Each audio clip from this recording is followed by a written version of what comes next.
એટલે મારે પહેલા તો ગવર્નમેન્ટને ઈ પૂછવું છે કે કાલાવાડમાં અથવા તો ઘેલા સોમનાથમાં તમારો એવો કયો પ્રોજેક્ટ ચાલે છે કે ત્યાંથી તમે વીજળી ઉત્પન્ન કરી અને આ તાર માધ્યમથી તમે એ વીજળીને ટ્રાન્સફર કરવા માંગો છો। આ ખેડૂતોને રમાડવાની એક સરકારની નીતિ છે। ઉપયોગ અદાણી ને અંબાણી કરી શકે એના હેતુથી આ લાઈન નાખવામાં આવે છે। જે સર્વે નંબરમાંથી તાર નીકળતો હોય એવા તમામ ખેડૂતોને જ્યારે જાણ કરવાની હોય ત્યારે એ લોકોને જાણ નથી કરતા।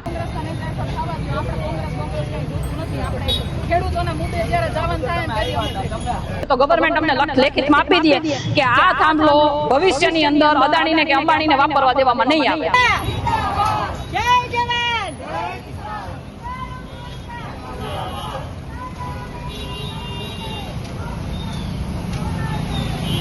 જો આ વીજળી દેશ હિતમાં ક્યાંય વપરાવાની હોય તો અમને કોઈ વાંધો નથી, અમે રાજી ખુશીથી ન્યોછાવર કરી દેવા માટે તૈયાર છીએ। હું નથી ઈચ્છતી કે અહીંયા કોઈ રાજકારણ થાય, એટલા માટે માત્ર ને માત્ર ખેડૂતોની વાચા જે છે એ કલેક્ટર સુધી પહોંચે એટલા માટે આ રેલીને હું વચ્ચેથી છોડીને ખેડૂતોના હિતમાં રેલી છોડીને જાઉં છું।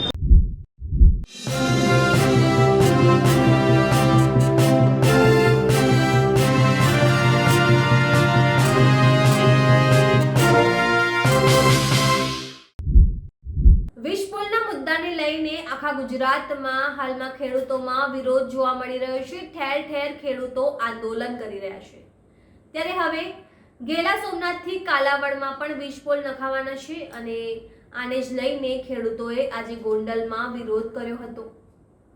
ત્યારે ગોંડલમાં આમ આદમી પાર્ટીના જે નેતા છે જિગીશા પટેલ અને પાટીદાર આગેવાન રાજુ સખિયા આમને સામને જોવા મળ્યા હતા। આ બંને નેતાઓ વચ્ચે રકઝક થઈ હતી। ખેડૂતો વિરોધ કરી રહ્યા હતા ત્યાં જિગીશા પટેલ પહોંચ્યા હતા।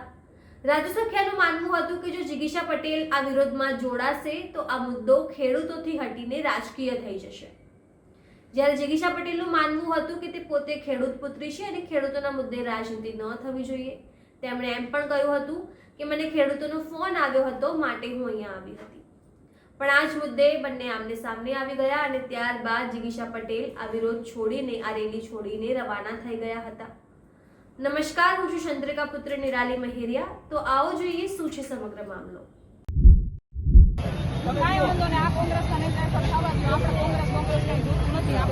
ખેડૂતોના મુદ્દે જ્યારે જવાનું થાય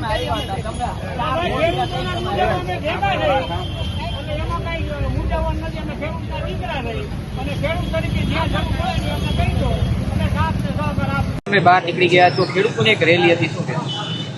ખેડૂતોની પીડા છે કે એના ખેતરની અંદર જે થાંભલો આવ્યો છે એ થાંભલાની પહેલા તો હું તમને વાત કરી દઉં, જે મુદ્દો છે એ મુદ્દા ઉપર વધારે ફોકસ કરીએ તો સારું।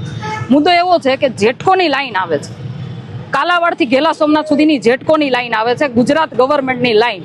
એટલે મારે પહેલા તો ગવર્નમેન્ટને એ પૂછવું છે કે કાલાવાડમાં અથવા તો ઘેલા સોમનાથમાં તમારો એવો કયો પ્રોજેક્ટ ચાલે છે કે ત્યાંથી તમે વીજળી ઉત્પન્ન કરી અને આ તાર માધ્યમથી તમે એ વીજળીને ટ્રાન્સફર કરવા માંગો છો।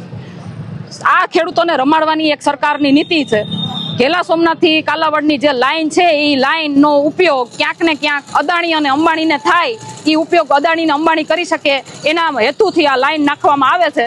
અને ખેડૂતોને પીડા પહેલા તો એ છે કે જ્યારે આ લાઈન નાખવાની નોટિસ આવે ત્યારે ગ્રામ પંચાયતની અંદર નોટિસ જાય, ગ્રામ પંચાયતે કોઈ પણ સર્વે નંબરના જે સર્વે નંબરમાં થાંભલો આવતો હોય અથવા તો જે સર્વે નંબરમાંથી તાર નીકળતો હોય એવા તમામ ખેડૂતોને જ્યારે જાણ કરવાની હોય ત્યારે એ લોકોને જાણ નથી કરતા।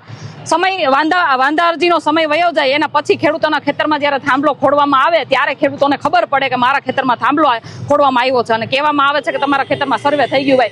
કયા ભાઈએ આવીને સર્વે કર્યો, કયા અધિકારી આવીને સર્વે કર્યો, કયા ખેડૂતને બોલાવીને સર્વે કર્યો, એ પહેલા તો તમે અમને જણાવો। પહેલા તો ખેડૂતની પીડા આ છે, બરાબર। એના પછી ખેડૂતની મરજી વગર એના ખેતરની અંદર થાંભલો ખોડવામાં આવે છે, તો ખેડૂતની મરજી વગર એના ખેતરમાં થાંભલો ખોડવામાં આવે, હાલો માની લઈએ કે એ ગવર્નમેન્ટનો થાંભલો છે તો ગવર્નમેન્ટ અમને લેખિતમાં આપી દે કે આ થાંભલો ભવિષ્યની અંદર અદાણીને કે અંબાણીને વાપરવા દેવામાં નહીં આવે, અથવા તો આ તારની અંદરથી એના પ્રોજેક્ટની લાઇટો પસાર નહીં થાય, એના પ્રોજેક્ટની વીજળી પસાર નહીં થાય। અને આ વાતનો વાંધો એટલા માટે છે, જો આ વીજળી દેશ હિતમાં ક્યાંય વપરાવાની હોય તો અમને કોઈ વાંધો નથી, અમે રાજી ખુશીથી ન્યોછાવર કરી દેવા માટે તૈયાર છીએ, પણ જો દેશ હિતમાં નહીં નહીં, પણ પરંતુ પોતાના અંગત સ્વાર્થ માટે, અંગત પોતાના કમાણી માટે થઈ અને આ પાવર ઈ પહેલા તો ઉત્પન્ન કરી ત્યાંથી પસાર કરીને વેચે છે.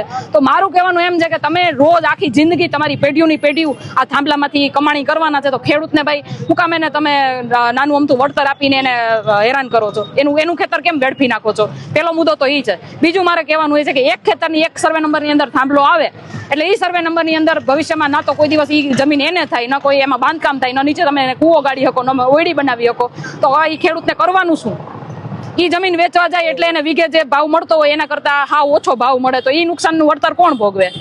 બીજું કે જેના ખેતરમાંથી માત્ર તાર નીકળ્યા છે એ લોકોને પણ મારે જાગૃત કરવા છે અને એ લોકો માટે પણ મારે અવાજ ઉઠાવવો છે કે ભાઈ જેના ખેતરમાંથી તાર નીકળે, કાલ સવારે કંપની વાળા કોઈ મેન્ટેનન્સ કરવા માટે આવે અને નીચે તમારો પાક વાવેલો હોય એ પાકને નુકસાન કંઈ પણ થાય તો એનું નુકસાન કોણ ભરપાઈ કરશે ભાઈ? આજે રેલીમાં તમારે અધવચ્ચેથી છોડવી પડી, શું કહો? રાજુભાઈ સખિયા નથી ઈચ્છતા કે જિગીસાબેન પટેલ આ રેલીમાં આવે. અહીંયા ખેડૂતોએ મને ફોન કરીને બોલાવી હતી કે ભાઈ જિગીસાબેન તમે અહીંયા આવો, એટલા માટે હું આવી છું. ભાઈ તમે લોકોએ ફોન કર્યો તો મને? 4 વખત ફોન કરીને બોલાવ્યા, એક વખત નહીં. હું નથી ઈચ્છતી કે અહીંયા કોઈ રાજકારણ થાય, એટલા માટે માત્ર ને માત્ર ખેડૂતોની વાચા જે છે એ કલેક્ટર સુધી પહોંચે એટલા માટે આ રેલીને હું અધવચ્ચેથી છોડીને ખેડૂતોના હિતમાં રેલી છોડીને જાઉં છું.